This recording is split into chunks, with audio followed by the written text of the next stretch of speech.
Nous sommes en train de dîner, Pierre. Et vous faites très attention à votre physique. Vous dites, j'ai la chance de ne pas trop me dégrader, qu'on me permette de grisonner et de me rider, et que malgré cela, les gens m'aiment bien. Vieillir pour un acteur, c'est quelque chose auquel vous pensez, qui vous chagrine. Moi, je trouve qu'avec le temps, vous bonifiez, vous. Vous trouvez? Ouais. Vous êtes gentil. Je vais revenir là. Et Dieu sait que j'ai pas envie d'être avec vous. Non, mais c'est pas marrant de vieillir, bien sûr. Voilà, mais enfin, en même temps, bon, comme je vis 1000 vies par jour, ou en tout cas plusieurs, au bout d'un moment, je peux pas dire que ça... C'est même pas physiquement, forcément, ça s'arrange pas, mais c'est moins ça que le temps qui passe, surtout. Voilà, c'est ça, c'est plus emmerdant. Ouais. Parce que là, je peux rien faire. Après tout, physiquement, les gens m'aiment bien comme ça, ben voilà, je me laisse faire comme un gros ours, je me dis, on m'aime bien comme ça, ben c'est pas grave. Eh ben, moi, voilà. je trouve ça très bien. Voilà. Mais vous avez une forme incroyable. Pendant quelques mois, vous avez joué 2 pièces le même soir au théâtre Édouard VII. Ouais. La première à 19 h et la deuxième à 21 h. Il y a eu, bien sûr, moi je crois pas, et comme s'il en pleuvait. Mais comment on fait, Pierre? C'est surréaliste. Déjà un acteur tous les soirs au théâtre, c'est déjà compliqué. Déjà un acteur de théâtre qui joue tous les soirs au théâtre, il fait son métier. Ça oui, non mais je sais, mais on sait que c'est un train très lourd à prendre chaque soir. C'est lourd, mais parce que maintenant, comme vous me faisiez aimablement remarquer, ma jolie Alexandra, c'est que le temps passe et que par conséquent, je ne peux plus me dire, oh ben c'est pas grave si je joue cette année, si je joue celle-là, l'année prochaine, c'est fini. Il y a l'année prochaine. Bah oui, bien sûr. Non mais arrêtez, Pierre, vous êtes jeune, faut pas déconner non plus. Enfin non, je ne suis pas si jeune que ça, et je ne sais plus. C'est dans une de vos émissions, j'ai entendu dire que, ou je sais plus si c'est dans une des vôtres ou je sais plus quoi, ou 68 ans, c'est pas si vieux que ça. Si, c'est vieux 68 ans. Le temps passe, donc maintenant. Finalement, je commence à me dire, ben, je vais en jouer deux par soir, comme ça va me faire gagner quelques années. Voilà, non, je pourrais pas faire ça tout le temps. Ah bah non, mais oui, mais j'aime ça. Puis c'est pour le plaisir, j'ai envie de rejouer avec les gels. Elle lui a un truc à dire. Oui, je voulais vous demander, Pierre, t'es demandé en fait. Oui, tutoyons-nous, tu sais. Oui. Je connais. Est-ce que la mémoire, ça se travaille? Oui. Ou c'est juste quelque chose en nous qui nous vient? Parce que c'est un muscle. Ce que tu fais, c'est quand même énorme. C'est un muscle. Je fais de la gonflette de mémoire. Donc ça se travaille. Ouais. Oui, ça se travaille, c'est un muscle. Vous vous souvenez, Pierre, du tout premier texte que vous avez appris? Du tout premier texte que j'ai appris? Parce que vous le savez, alors si je comprends bien. Ça remonte, hein. Là, pour le coup, il faut avoir une bonne mémoire. Alors là, ça remonte, le tout premier. Oui, Pierre et le loup. Mais il n'y avait pas de texte, Cyril.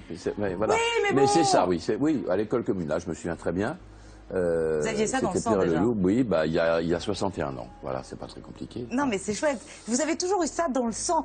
C'est sur les planches que vous avez commencé votre carrière. Et c'est en fait grâce à votre sœur, Catherine Arditi. Et ça, on n'avait pas parlé quand vous étiez venu. Vous avez fait un remplacement au pied levé. Et vous avez encore étonné tout le monde sur ce coup-là. Vous avez eu 2 heures pour apprendre une pièce. Oui, là, j'ai appris un texte un peu conséquent en 2 heures. Mais en fait, j'étais tout jeune et puis... ça allait vite, quoi. C'était tellement bien de pouvoir faire ça devant un vrai public un soir de général. C'est une pièce qui s'appelait Hello Cocante qui avait monté Marcel Maréchal, qui est devenu l'un de mes grands compagnons de route. Exact. C'était en 64. J'étais en permission parce que j'étais au service militaire en Allemagne. Ouais. Je me souviens de ça très bien. J'adore cette histoire. Oui, et justement, c'est à vous. Vous le savez, on adore retracer ici le parcours des acteurs. Et c'est ce qui est intéressant chez vous, Pierre, c'est qu'à vos débuts, vous ne vous êtes pas cantonné au théâtre. On a retrouvé cette archive. Elle date de 66, donc 2 ans après cette pièce. Regardez. Mais fric ou pas fric, lui suicider, alors là vous me faites bien rigoler, tiens. Ah oui? Il avait une raison spéciale de ne pas envisager le suicide? Alors vous vous suicideriez, vous, si vous étiez persuadé d'être un génie? Non, moi certainement, je ne pourrais pas supporter une pareille calamité. Eh bien Gérard le supportait parfaitement, lui. Je dirais même qu'il ne supportait que ça. Ce n'était pas une pièce ni un téléfilm, c'était une fiction en direct à la télévision. C'était un téléfilm filmé en direct à la télévision, réalisé par François Agier, qui s'appelle La 99e minute de Francis Didlot. Ouais. Et quand je vois ma tronche, effectivement, je me considère plutôt mieux maintenant qu'à cette époque-là. Ah, vous voyez, mais je donnerais très cher pour avoir de nouveau et cette ligne-là à cet âge-là. Bon, Pierre, vous êtes le compagnie. C'est drôle, ça, quand même. Bah, c'est génial de revoir ces images. C'était les buts de Chaumont, ça. Ouais. Ah ouais? Oui, c'était au but de Chaumont. Ouais. Comment vous avez trouvé ça? On a de très bonnes documentalistes, et Alina notamment. Et elles font un travail que peu font, c'est-à-dire qu'on prend en général ce que vous n'avez rarement vu. Vous êtes le compagnon de la comédienne Evelyne Bouix, vous avez épousé d'ailleurs après 25 années de vie commune. Ça, je trouve ça chouette. On l'a reçue d'ailleurs, Evelyne, ici. On a passé un très bon moment. Vous dites à son sujet, nous sommes parvenus... Très joli. Là, je suis encore pas mal, ça va. Là, mais vous êtes bien, Pierre. Nous sommes parvenus à gérer nos carrières sans nous faire d'ombre. Nous sommes pratiquement les seuls de notre génération à être parvenus à cette harmonie. Je vous crois. C'est difficile de faire le même métier dans un couple. On est surtout parvenus avoir un tel respect l'un de l'autre, ou de l'un pour ce que fait l'autre, et réciproquement, je pense que on est vraiment, je le dis très immodestement, mais on est vraiment un modèle du genre. Parce que les acteurs, c'est quand même compliqué. C'est compliqué. Et les couples d'acteurs, c'est encore plus compliqué, à fortiori quand il y en a un qui apparemment travaille plus que l'autre, ou dans des périodes où il travaille plus, l'autre travaille moins. On a tordu le cou à ça. Bien sûr. Il y a une espèce d'amour enflammé que rien ne dément, et surtout pas le temps. Alors là, je dois dire que... Peu y arrive, en tout cas, dans ce métier-là. Très peu, oui. Ouais, je pense que de notre génération, on est les seuls. Ça fait quand même 28 ans maintenant. Hein. C'est beau, bravo. Voilà, et on a fini par se marier après 25 ans, 26 ans de vie commune et d'apparente indépendance. C'est pour ça que quand on parle du mariage pour tous, qui est en réalité le mariage homosexuel, moi je les adore les homosexuels. Alors au fond, je suis un peu comme Dormesson. Je leur souhaiterais plutôt tout ce qu'ils veulent, sauf le mariage, parce que c'est pas forcément la bonne version. Mais si ça peut leur faire plaisir, je vois vraiment pas ce qui me donnerait le droit de pouvoir le leur interdire. Franchement, ça vous chaufferait. On n'était pas encore arrivé sur la politique, mais ça vous chaufferait. Je voudrais pas être dans ce camp-là. Ouais. Franchement, je voudrais pas être dans ce camp-là. Et soyons clairs, hein, j'ai une éducation judéo-chrétienne, c'est pas si simple. Je peux pas regarder ça en disant bon oui, non, c'est pas si simple. Ça remue en moi des choses particulières, mais très honnêtement, je peux pas regarder ça et dire comment, mais non. Non, rien ne démontre que les enfants d'homosexuels soient moins bien traités et soient plus indignes d'une éducation que des enfants d'hétérosexuels. Je suis absolument désolé, je peux en parler. Il y en a de très proches dans ma famille qui ont ce privilège. Et dites-moi, il ne fait pas un petit peu de rétropédalage, le gouvernement, là? Non, je pense vous demandais, vous êtes des rares à soutenir encore le gouvernement, là, parce qu'effectivement, parmi les écoutez, je ne peux pas. Il connaît bien, quand même. Non, mais attendez. Tout à votre honneur. Moi, je ne suis pas une girouette. Ils sont là depuis 6 mois. Il y a des choses qui réussissent, il y a des choses sur lesquelles ils patinent, il y a des choses que, pour le moment, ils n'arrivent pas à résoudre. Si je me souviens bien, les prédécesseurs sont restés 10 ans. Depuis qu'ils sont partis, apparemment, ils auraient toutes les solutions. C'est un peu con, je me demande pourquoi ils les ont pas mis en œuvre avant. Bon, voilà. Ceux-là, François Hollande et ceux qui l'entourent, sont là depuis 6 mois. Encore une fois, bien sûr, ils ne réussissent pas tout. La situation est extrêmement compliquée. Il y a des choses dont on voit bien qu'elles avancent, d'autres qui ont plus de mal à avancer, d'autres auxquelles on a du mal à tordre le cou, comme l'inversion du taux de chômage, c'est comme ça. Mais on ne peut pas faire ça en claquant des doigts. Je ne suis pas une girouette, ils sont là pour 5 ans. Bon, les 75%, on en reparlera dans 5 ans. Hein. Pierre, les 75%, ça patine un peu. Pardon ? C'est intéressant de parler avec les acteurs. Les 75%, oui. Mais les 75%, ça a sans doute été pas très bien présenté. Ouais. Je peux le dire, puisque je me souviens avoir, au moment où François Hollande l'a annoncé, lui avoir envoyé un SMS sur son téléphone portable après.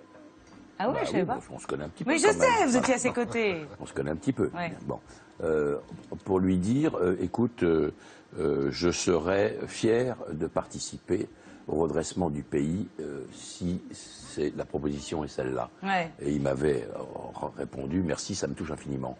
Voilà. Bon, ça n'est pas bien goupillé parce qu'on a vu qu'il y avait, effectivement, si on prend un couple et que chacun gagne 900 000 euros, ça fait 1,8 million, il paye pas les 75%. Et si vous en avez un qui gagne rien et l'autre qui gagne 1,2 million, il paye. Donc il y a quelque chose qui colle pas là-dedans. Donc à un moment donné, cette histoire 75%, elle est peut-être mal présentée, mal fagotée, mais il est normal qu'on demande à des gens qui gagnent beaucoup d'aider ceux qui ont moins. C'est la moindre des choses.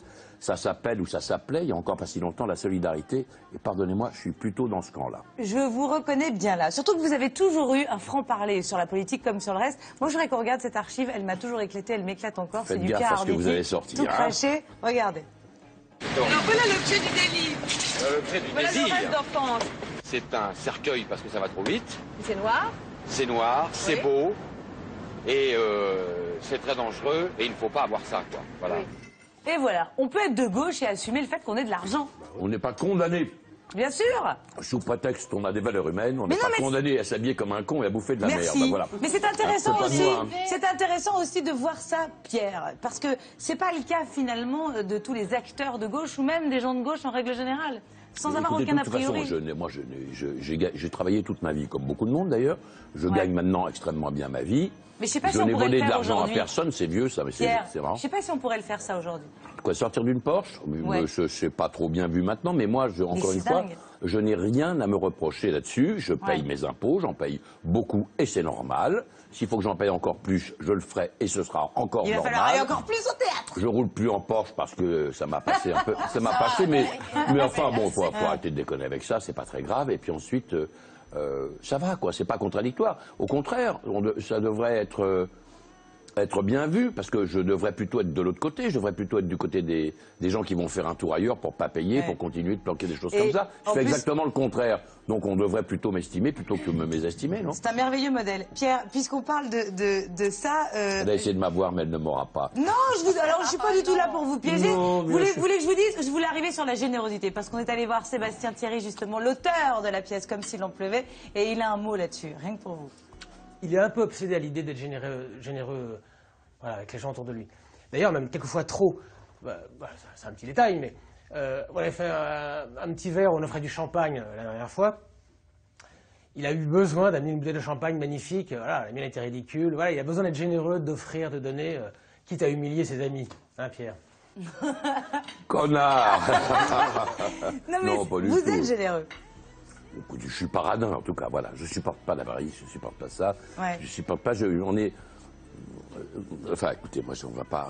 Puisqu'on parle de ça, je veux bien, mais on peut pas vivre... Enfin, cette société me semble être totalement régressive et pas du tout progressiste. Je suis d'accord avec vous. Je n'ai pas l'impression qu'on vit dans une société qui fait des progrès. Je trouve qu'on vit dans une société qui régresse. Et en particulier humainement. Ça régresse complètement. C'est-à-dire que tout le monde est sur son petit truc, son machin à soi. Faut surtout pas ses acquis, ses petits trucs, ses machins. Et puis si ça crève à gauche, à droite, devant ou derrière, on s'en fout du moment que soit on s'en sort. C'est comme ça. Bah non. Moi j'ai de la chance.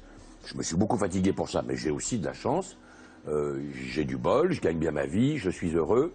Si je peux aider ceux qui sont moins heureux que moi, ce sera au moins aussi bien que d'acheter n'importe quelle connerie, je sais pas, une veste en cachemire ou même une bagnole comme ça. C'est ce que vous connaissez, cette phrase très belle qui malheureusement n'est pas de moi. Ce que tu donnes est à toi pour toujours, jamais personne ne pourra te le reprendre. Merci pour cette leçon de solidarité, Pierre Arditi. Comme Elle est de s'il en qui cette pleuvait. phrase? Elle est de qui? Oh, c'est pas moi qui vais vous le dire. Alors dites-moi, attendez. Manu. Céline, non. Allez, Manu. Molière, non. Sacha Guitry, Joyce. Oh, j'aurais pas trouvé, de toute façon. Non, bah oui. La prochaine fois, vous m'offrez le bouquin. Voilà. Merci. Mais vous écrivez, hein, beaucoup, vous, non? Vous écrivez ou pas? Vous verrez, j'écris énormément. C'est vrai? Ouais. Plume ou feutre ou quoi? Ah, toujours plume. Moi, j'ai encore mon agenda old school, hein, C'est vous vrai? savez. Oui. Tiens. Voilà. Alors, les fleurs, Quoi? c'était le cadeau conventionnel. Ouais. Non, arrêtez. Et ça, Ça, c'est parce que vous m'avez trouvé bonne en français. non, c'est pas ça me fait plaisir. Vous savez ce que c'est? Bah oui, magnifique. Hein? Non, c'est joli. Ah Mais oui? ça a un avantage considérable. Regardez. Oh, Mais c'est superbe. une plume. Magnifique. Mais vous me faites 1000 fois plaisir, sincèrement. Merci beaucoup, Pierre Arditi. Pendant ce temps-là, je fais la promo de votre pièce. Voilà. Comme s'il en pleuvait, c'est au Théâtre Édouard VII. J'ai bien fait de le C'est prendre beau. noir, parce que vous voyez, regardez. Merci, Voilà. Pierre Arditi. La pièce est au Théâtre Édouard VII. Allez la voir, du coup, encore plus qu'avant. Bien, c'est mise en scène par Bernard Murat et qui nous rejoindra pour le dessert. Merci, Pierre Arditi. C'est super beau.